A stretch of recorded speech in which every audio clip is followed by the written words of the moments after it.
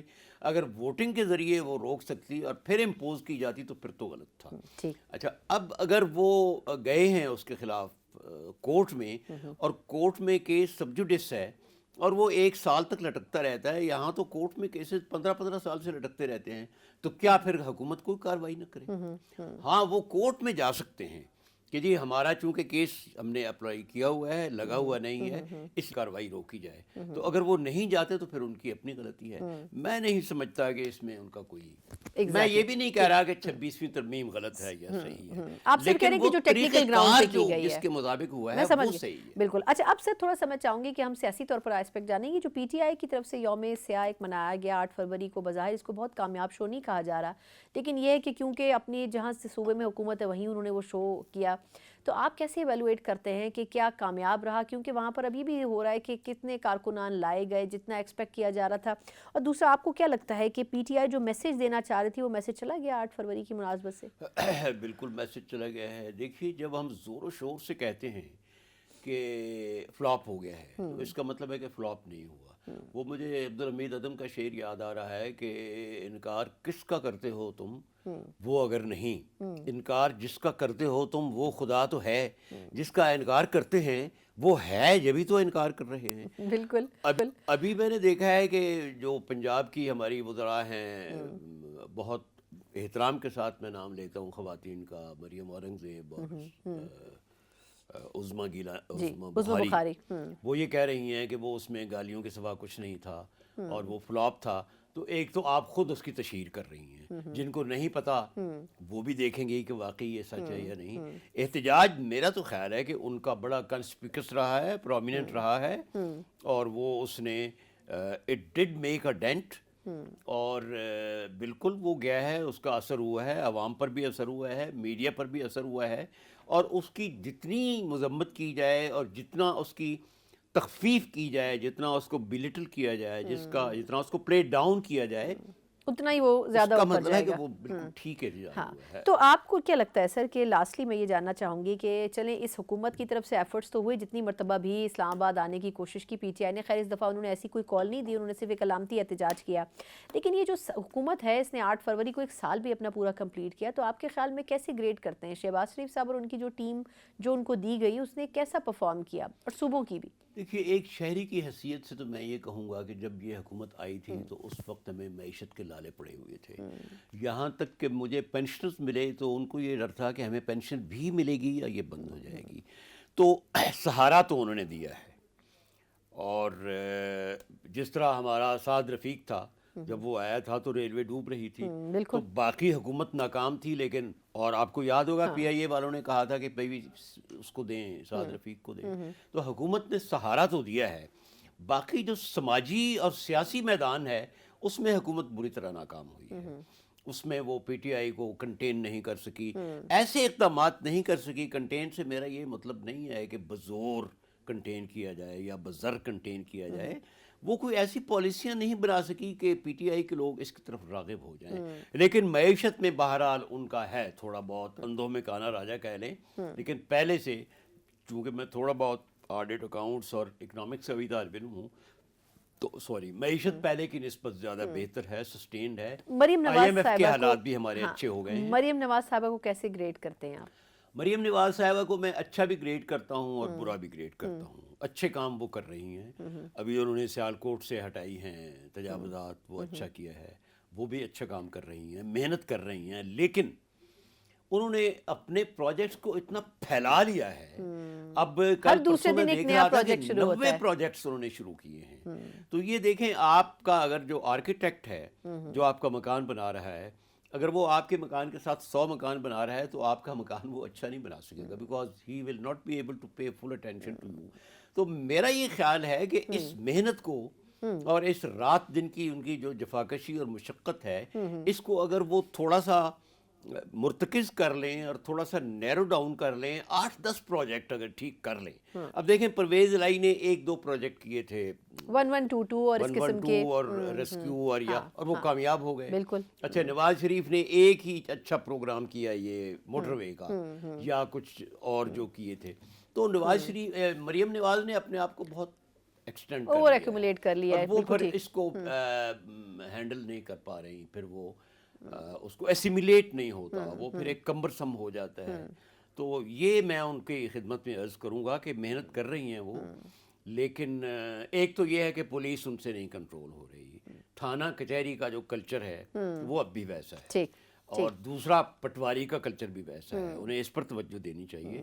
اور تیسرا یہ ہے کہ وہ اپنے پروجیکٹس کو بہت زیادہ نہیں پھیلائیں، 8-10 پروجیکٹس کریں، اور ان کو دیکھیں اتنے زیادہ پروجیکٹس میں وہ اتنا کم کام کریں گی کہ ان کے جانے کے بعد وہ اثر ختم ہو جائے، کمپلیٹ نہیں ہو سکیں گے. بہت بہت شکریہ اظہار الحق صاحب سے، تجزیہ کار. بہت ہی مفید مشورہ ہے. اگر مریم نواز صاحبہ بھی سمجھ سکیں کہ اگر سینکڑوں پروجیکٹس چلیں گے تو بڑا مشکل ہوگا کہ ٹائملی وہ تمام کے تمام کنٹرول بھی ہو سکیں اور کمپلیٹ بھی ہو سکیں. اس کے ساتھ ہی پروگرام کا وقت ختم ہوتا ہے. مجھے اجازت دیجیے. اللہ حافظ.